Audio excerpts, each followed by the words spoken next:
Good morning Chhattisgarh, आप देख रहे हैं IBC 24 और मैं हूं आपके साथ शुभांगी ठाकुर। इस बुलेटिन में आपको दिखाएंगे छत्तीसगढ़ की सभी खबरें अपडेट के साथ, लेकिन सबसे पहले नजर हेडलाइंस पर।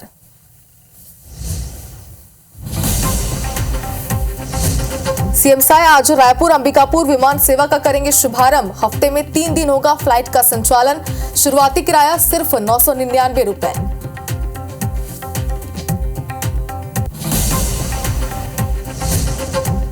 निकायों में चुनाव के लिए आज होगी आरक्षण प्रक्रिया। रायपुर नगर निगम के 70 वार्डों के लिए होगा आरक्षण। छत्तीसगढ़ में फर्जी कंपनियां खोलकर विदेशों में पैसा ट्रांसफर करने वाले 2 आरोपी गिरफ्तार। अब तक करीब 429 करोड़ भेजा थाईलैंड और चाइना।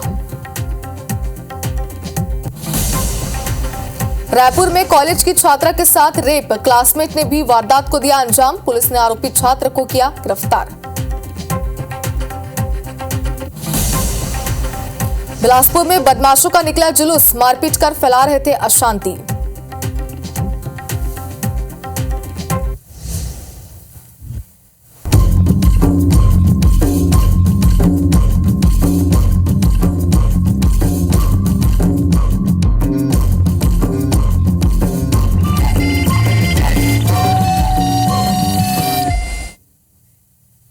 और हेडलाइंस के बाद बुलेटिन की शुरुआत करते हैं इस वक्त की बड़ी खबर के साथ, जो कि राजधानी से है। निकायों में चुनाव के लिए आज आरक्षण प्रक्रिया होगी। रायपुर नगर निगम के 70 वार्डों के लिए आरक्षण होगा। तिल्दा, आरंग, अभनपुर नगर पालिका में आरक्षण प्रक्रिया होगी। कोबरा, नवापारा, मंदिर रिसोर्ट में आरक्षण प्रक्रिया होगी। साथ ही खरोरा, समोदा नगर पंचायत में आरक्षण प्रक्रिया होगी। चनखुरी और कुर्रा नगर पंचायत में भी आरक्षण प्रक्रिया होगी। तो आज से आरक्षण की प्रक्रिया शुरू होने जा रही है और तिल्दा, आरंग, अभनपुर नगर पालिका में आरक्षण की प्रक्रिया होगी। बताया जा रहा है कि रायपुर नगर निगम के 70 वार्डों के लिए आरक्षण होगा। तो खरोरा, समोदा नगर पंचायत में आरक्षण की ये प्रक्रिया होगी। साथ ही बता दें कि निकायों में चुनाव के लिए आज ये आरक्षण की प्रक्रिया होने वाली है। निकायों के लिए प्रक्रिया में रायपुर नगर निगम के 70 वार्डों के लिए आरक्षण होगा। तो ये बड़ी खबर इस वक्त आपको दिखा रहे हैं। तिल्दा, आरंग, अभनपुर नगर पालिका में आरक्षण प्रक्रिया होगी।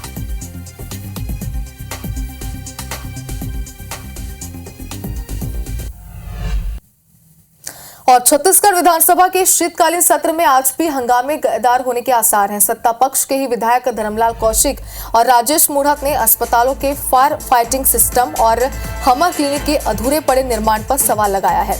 नेता प्रतिपक्ष चरणदास महंत ने नक्सल घटना को लेकर सवाल लगाया, जिस पर सदन में हंगामा हो सकता है। प्रश्नकाल के दौरान अजय चंद्राकर दंतेवाड़ा में DMF मद से स्वीकृत प्रधानमंत्री सड़क योजना के तहत बन रही सड़क के मुद्दे पर विजय शर्मा को घेर सकते हैं। ध्यानाकर्षण काल के दौरान मुंगेली में राजमार्ग निर्माण से प्रभावित किसानों को मुआवजा नहीं मिलने का मुद्दा उठेगा। इस पर अरुण साव जवाब देंगे। वहीं बस्तर संभाग में वन अधिकार पट्टा नहीं दिए जाने पर लखेश्वर बघेल वन मंत्री केदार कश्यप को घेरेंगे। सरकार के कामकाज के लिहाज से भी कल का दिन बेहद महत्वपूर्ण होगा और छत्तीसगढ़ भू राजस्व संहिता संशोधन विधेयक, छत्तीसगढ़ नगर पालिका संशोधन विधेयक, छत्तीसगढ़ माल सेवा कर संशोधन विधेयक और छत्तीसगढ़ अनाधिकृत विकास का नियमितीकरण संशोधन विधेयक पर चर्चा होगी।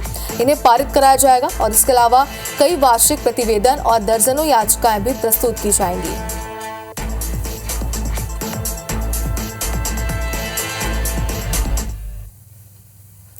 और बिलासपुर में हाईकोर्ट ने सिविल जजों के तबादला और प्रमोशन का आदेश जारी किया है। कुछ जजों का तबादला हुआ है, वहीं कुछ का तबादले के साथ प्रमोशन भी हुआ है।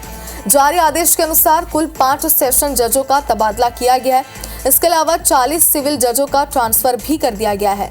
42 सीनियर सिविल जज जो CGM रैंक के थे, उन्हें प्रमोट कर डिस्ट्रिक्ट एंड एडिशनल सेशन जज बनाया गया। प्रमोशन के साथ इनका तबादला भी कर दिया गया है। आदेश में रायगढ़ के डिस्ट्रिक्ट एंड एडिशनल सेशन जज संतोष कुमार आदित्य की अगर बात करें तो इन्हें Bilaspur judicial officer training institute का डायरेक्टर बनाया गया है। इंस्टीट्यूट के डायरेक्टर सिराजुद्दीन कुरैशी को बिलासपुर का प्रधान जिला एवं सत्र न्यायाधीश बनाया गया है।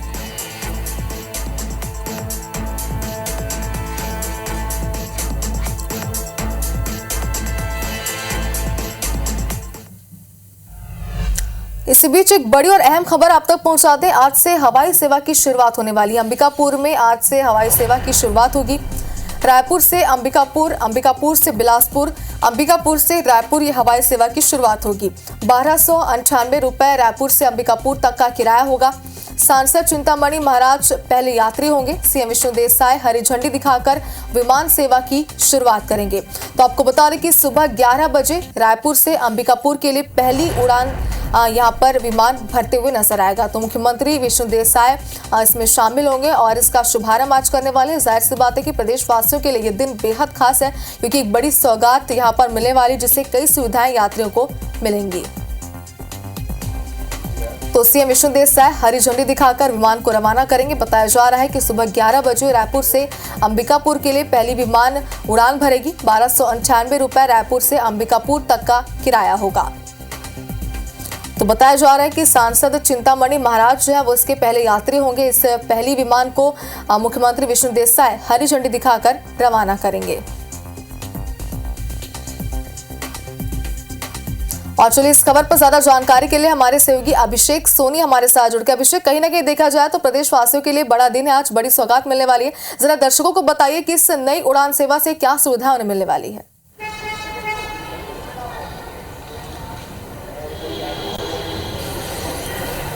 देखिए, जिस क्षण का इंतजार था वो क्षण अब समाप्त होने वाला है, क्योंकि सरगुजा संभाग की बात करें तो सरगुजा संभाग में कोई भी कनेक्टिविटी ऐसी नहीं थी जिससे वो अन्य जो इलाके हैं उनसे जुड़ सके। ऐसे में इस क्षण की प्रति सालों से सरगुजा वासी कर रहे थे और वो पूरा होने वाला है। अंबिकापुर से कनेक्टिविटी सीधे रायपुर से जो विमान है वो शुरू होने वाली है और फ्लाइंग जो एयर कंपनी है उसने ये सुविधा शुरू की है। और ये जो विष्णुदेव साय जो सीएम हैं वो उसके साथ साथ जो सांसद हैं वो इसकी शुरुआत करेंगे। और सांसद चिंतामणि महाराज पहले यात्री होंगे जो रायपुर से जो अंबिकापुर की यात्रा है वो करेंगे।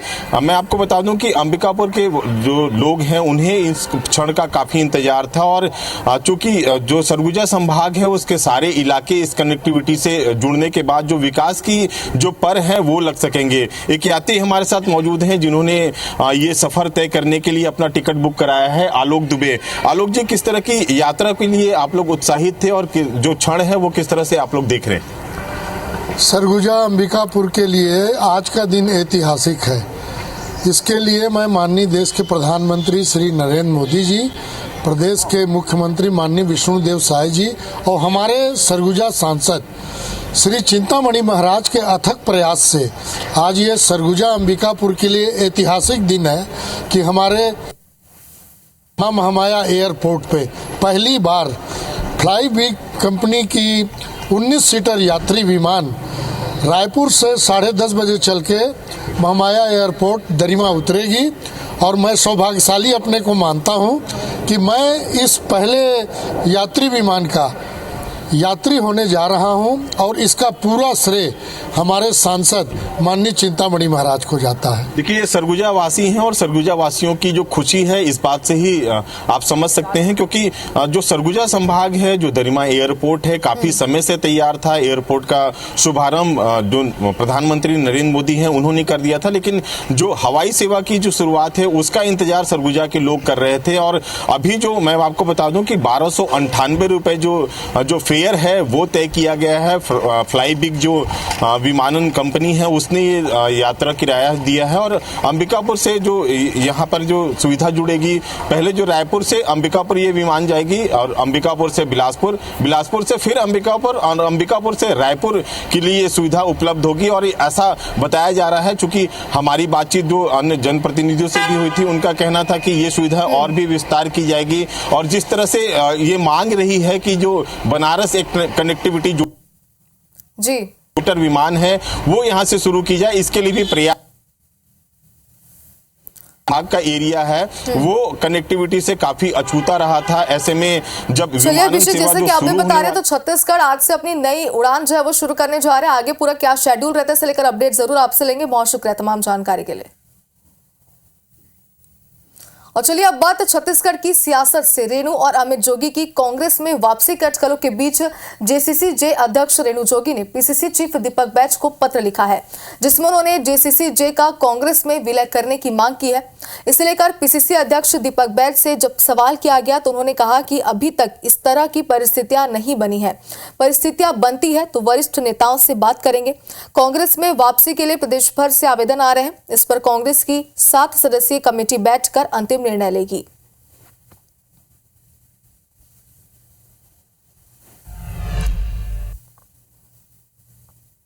जो कुछ भी जोगी जी को या मुझे प्राप्त हुआ है और मेरे परिवार को, वो कांग्रेस पार्टी ने ही दिया है।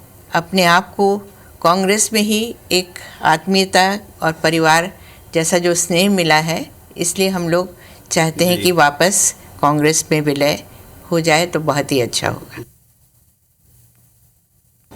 कितनी गंभीर मामलाएं हैं, किस परिस्थितियां हैं और पार्टी ने क्यों कार्रवाई किया, इन परिस्थितियों को चर्चा हमारी 7 सदस्यीय टीम करेगी और उनको लेना चाहिए नहीं लेना चाहिए वो फिर हमारी कमेटी निर्णय करेगी।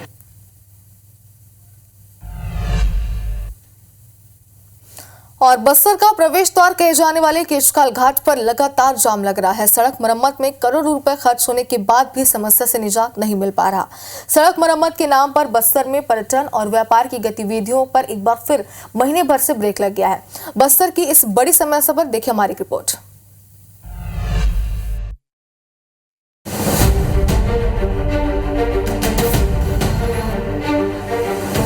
6 करोड़ रुपए की लागत से NH43 पर कांकेर और कोंडागांव जिले की सरहद पर स्थित केशकाल घाट में सड़क मरम्मत का काम जारी है। पहले 10 नवंबर को बताया गया था कि मरम्मत करने में 15 दिन लगेंगे, लेकिन आज 25 दिन बीत जाने के बाद भी मरम्मत का काम पूरा नहीं हो पाया है, जिसके कारण रोज जाम लग रहा है, जिससे यात्री और व्यापारी दोनों परेशान हैं। आइए जानते हैं कि केशकाल घाट क्यों इतना महत्वपूर्ण है। दरअसल ये घाट दक्षिण भारत जाने के प्रमुख राष्ट्रीय राजमार्ग पर है। यहाँ से रोज करीब 9000 वाहन गुजरते हैं। इनमें से बस्तर से रायपुर जाने वाली यात्री वाहन ही 350 से ज्यादा है। आइए अब ये भी जानते हैं कि रोज लग रहे जाम से क्या असर पड़ रहा है। पहले जिन वाहनों को रायपुर से बस्तर पहुँचने में 6 घंटे का समय लगता था, अब उन्हें यात्रियों को लेकर बस्तर पहुँचने में 8 घंटे से ज्यादा का समय लग रहा है। फल सब्जियों को पहुंचने में समय लगने से खराब होने का डर भी बना रहता है। इस घाट में सड़क की मरम्मत में हर साल करीब 1 करोड़ रुपए खर्च होते हैं। जाहिर है मरम्मत की गुणवत्ता बेहतर होती तो हर साल बारिश के बाद जाम की समस्या नहीं होती। इस बार जिन 6 मोड़ों पर सबसे ज्यादा हादसे होते हैं, वहां सीसी रोड बनवाई जा रही है। इस बार मरम्मत के लिए 6 करोड़ रुपए स्वीकृत हुए हैं। अधिकारियों का दावा है कि इसी वजह से कुछ ज्यादा समय लग रहा है। मामले में सियासत भी होती रही है। भाजपा और कांग्रेस एक दूसरे पर आरोप लगाते रहे हैं। छत्तीसगढ़ की सड़कों की हालत इतनी ज्यादा खराब है, आज मुझे लगता है कि 20 दिन से अधिक हो गए कि केशकाल घाट, 1 महीने से अधिक हो गए, केशकाल घाट मरम्मत के नाम से छोटी गाड़ियों का आवाजाही अनुमति दी गई और बड़ी गाड़ियां सबको डाइवर्ट कर दिया गया है। मतलब इस तरह से केशकाल घाट का इन्होंने रख रखाव और मरम्मत अभी तक नहीं कर पाई है। अभी जो रोड बन रहा है घाट का पूरा, तो बहुत अच्छे से व्यवस्थित हो जाएगा और अच्छा स्ट्रक्चर तैयार हो रहा है। मैं अभी उसी रोड से आया हूँ, तो निश्चित रूप से जो परेशानियां इतने दिनों से थी वो सॉल्व हो गई। मेंटेनेंस के लिए इसका राशि मिला है, ये हर साल मिलता रहा है, लेकिन उसका जो बंदर बाट करने की जो परंपरा रही कांग्रेस के समय में, उसके कारण ये इसकी दुर्गति हुई थी और हमने इसको एक चुनौती के रूप में लिया था और आज हमें खुशी है कि ये पूर्णता की ओर है। केशकाल में बाईपास भी बनने वाला है। इसके लिए 63 करोड़ रुपए मंजूर भी हो गए हैं, लेकिन इसे बनने में अभी वक्त लगेगा।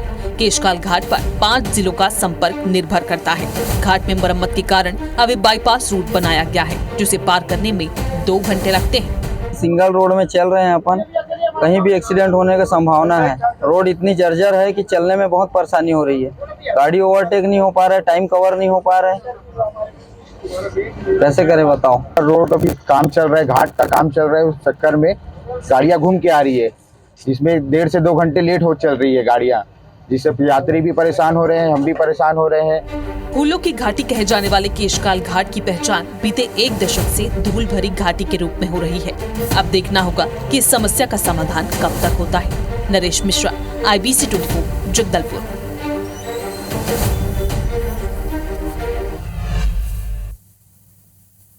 इधर रायगढ़ नगर निगम में कांग्रेस को काबिज हुए 5 साल पूरे हो गए हैं, लेकिन अब तक शहर सरकार चुनाव के पूर्व किए गए अधिकांश वादों को पूरा नहीं कर पाई है।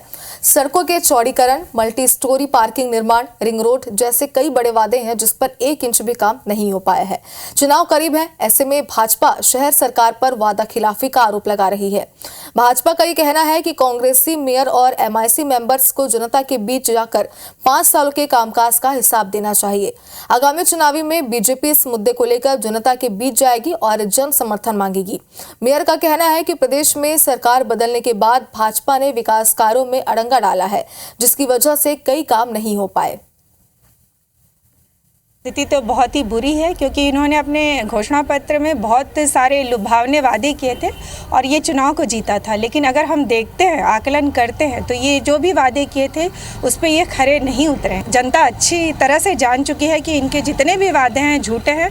इसी का जो खामियाजा इनको विगत 2 चुनावों में बहुत अच्छी से मिल चुका है, विधानसभा चुनाव में भी और लोकसभा चुनाव। पूर्व में सरकार थी, हमारे रायगढ़ विधायक, पूर्व में कांग्रेस की सरकार थी और रायगढ़ नगर निगम में भी कांग्रेस की सरकार होने से शहर में बहुत विकास हुआ। अभी वर्तमान में देख लीजिए, छोटे छोटे चीज के लिए हमारे आम जनता भटक रही। राशन कार्ड जैसे कि आम जनता के पास काम नहीं हो रही।